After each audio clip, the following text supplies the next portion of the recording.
Your stress level does this. And now instead of you saying what the word says, you're saying what you're feeling. I feel sick. I'm discouraged. And yes, there's an honest level to that. But you know what? I want to love myself so my health level can do this. And my worry level can do this. And so even loving myself, there's certain foods I need to stop eating. That's right. Chocolate cake, chocolate chip cookies. I know y'all fried chicken. Hot, I know y'all hungry. I know y'all fasting. Hot sauce.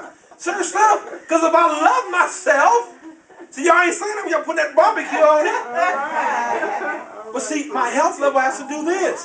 Spiritually and naturally. As a pastor, I don't want y'all to come in here, your pastor, all the way out here talking about, I can't hardly breathe trying to preach. You know, I'm healthy spiritually, but naturally I look like a clogged artery. I love me. Amen. Do you love you? So there's certain people that I have to get out of my circle because I love me. I'm not better than them, nor am I trying to be uppity, but I just love myself so much that I'm not going to allow everybody to speak into my life. I'm not going to allow everybody to say things to me. Because certain people I respect, and if they say the wrong thing to me, I hold weight. I'm prophesying to somebody right now. So there's certain people I have to cut off. See, I'm one of those people, my wife will tell you, man, you can stab me and shoot me and I'll still love you. But I'm learning as a pastor, certain things I have to release. Because they're not good for me. And we have to learn that. There are some family members that I don't even associate with. You know why? Because they're not healthy in this season of my life. There's certain people I have to leave on myself, on preachers. Because they're not healthy. All they want to talk about is what they're doing, what they're doing. They want to speak a word into your life. So right now, in this season of my life, I need somebody to speak a word to me. So we're not going to be able to communicate as we used to. You got to be all right with that because you love yourself so much.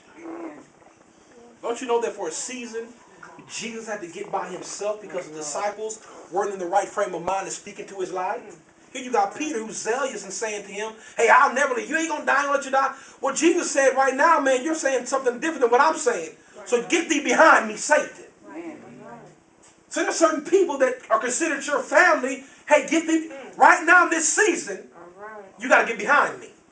Not you, but the Satan in you. Y'all ain't saying nothing to me. Man, come on now. Talk to me. Come on. There's certain people in your life that you got to get rid of because you love yourself so much. I got to go to the next level. Man, there's certain friends I've had for years. We don't talk, man. We don't talk for 6 to 7 months. That's my wife. That's not like me. I talk to folk. My phone, when we have shared minutes. Who uses most of the minutes? Me. I talk. Y'all know I talk. I love to talk about anything. We'll talk about the carpet. We'll talk about the carpet. We'll talk about how the grass. Let's talk about it. I love to talk. Most of my whoopings in school came from talking. So now when I have students now that talk, I just be like, Lord, there go me, there go I, there go me. So what I'm saying, but there's certain people now that I'm learning, hey, my health level has to do this. If I'm going to be a good husband, if I'm going to be a good father, if I'm going to be a good brother, if I'm going to be a great pastor, I got to have my health level here, my worry level here. But I can't keep allowing people in my life who don't mean me no good, who don't know to mean me no good. See, some people don't mean wrong for you, but they just don't know how to speak into your life. That's why every church, that's why I tell people, yes, I'm glad you're going to church, but you got to be around the right brook. Because God told Elijah, so all my Bible readers in here, he told Elijah where to go so the ravens could feed him. Had Elijah went to the wrong brook, the ravens couldn't have fed him there. So I'm glad people go to church, amen. But you got to be in the right church. Because if you're not in the right church, you can be at church paying homage and only reach half of your destination. And you're incomplete. But when God sends you to the right brook, even though there's a famine in the land, you're still being blessed. Because you're where God told you to be at. But see, when your health level's here, and your worry level's here, you're just doing everything you want to do. Like that little fly. You got them flies. They just buzz around. What do you buy me for? I want to ask the fly that. Just get him in my head and say, man, why are you buzzing around here? There's no defecation on me. There's no food on me. Why you just keep buzzing around? I'm not sweating. He's just doing what he do. And so when you're in a worried set of mode, or when you're in a season of indecisiveness, you're just doing this. When God is saying, I want you to love yourself and just stand still and see my salvation. Stand still. Be committed like we talked about last Sunday. Just stand there. Eventually, I'm going to bring the answer that you need. If you just... Why do you think women do their neck like this? They want you to know that they mean what they say. Their brain is roused so they get that next thought. Amen? It's Psalms 139:14. Look at this. I will praise thee, for I am fearfully and wonderfully made. I want you to understand, you all. I'm not praising you because of the car. Lord, I'm not even praising you because of this building. I'm not even praising you for the membership. I'm praising you, first of all, because I'm fearfully and wonderfully made. Amen. You made me fearfully. In other words, God, you're not a mistake. I don't care if you was birthed in a Chevy 67 or you was birthed in a hotel, you birthed in a home, you're not a mistake. Amen. God knew you was coming. Amen. Prepare ye the way. The King is coming. Amen. He knew you was coming. Amen. He knew you was going to get that bad grade. He knew you was going to smoke that dope. He knew you was going to do that. He knew that. He ain't surprised. Amen. So don't you be surprised. Amen. Now, we don't use that. Check this out now. If God can know, now this is going to mess with some of y'all, God can choose not to know too. Because people are trying to flip that around and say, well, if God knows if I'm going to be saved or not, if I'm going to go to hell, I might as well do what I want to do. Because God knows, God can choose not to know too. Get that? He can choose not to know. He's sovereign. That means he's all powerful. So the same way that God can choose to know your destination, he can choose not to know. I think he says it's my will that no man perish. So in other words, he gives you a chance. Check this out. What does the Bible say? Today, I set before you life or death. If I was you, this is just me talking. This is God talking. If I was you, I'm going to give you a hint. I would choose life. But he sets before you a destination. So right then and there, you can say, well, God knows. But God can choose not to know. And give you a choice.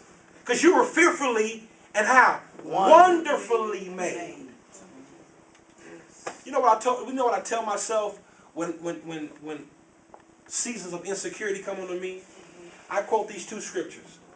In the image of God was I created, and I've been fearfully and wonderfully made. Because first of all, we're standing on the word, right? Yes. That's our foundation, right? Yes. So I tell myself that verbally. You know why? Because if I'm dealing with a moment of insecurity, I have a choice whether to choose life or death. Now let me tell you right now, I don't always choose life. Sometimes I sit in that insecurity. But most of the time, the majority of the time, I choose life. And I quote those scriptures. So David says, I will praise thee. Look at this. For I am fearfully and wonderfully made. Listen to this. Marvelous are thy works, and that my soul knoweth right well. In other words, God, man, your works are so marvelous, and I'm one of your works. Have you just took time to look at the sky? Oh, man. You know, I was teaching a science class Wednesday and Thursday, and just the marvelous way that God has the earth is rotating right now on its axis, but it's also revolutionizing itself around the sun, which makes our year up. On top of that, the moon is following the earth. On top of that, Mars, Venus, Jupiter, and Saturn, all of them are rotating all in the same. On top of that, the sun is still shining. On top of all of that, the galaxy is doing what it needs to do. Don't you know that God is marvelous? Yes. Man. And he created all of that, and then he created little old us. All right. So the same way that we be like, man, that's so vast. We're getting like Brother Window, that ain't all. He created me. So marvelous are his work. Man, this hug, you love you. Love you when you have pitfalls. Love you when you make a mistake. Love you when you don't pray for 3 hours. Love yourself still. When you didn't fast. Love it. So what? Love yourself. Because you ain't going to get it all right. But if you don't love yourself, the deeper and deeper you go into where the Satan wants you to go, and that's in doubt,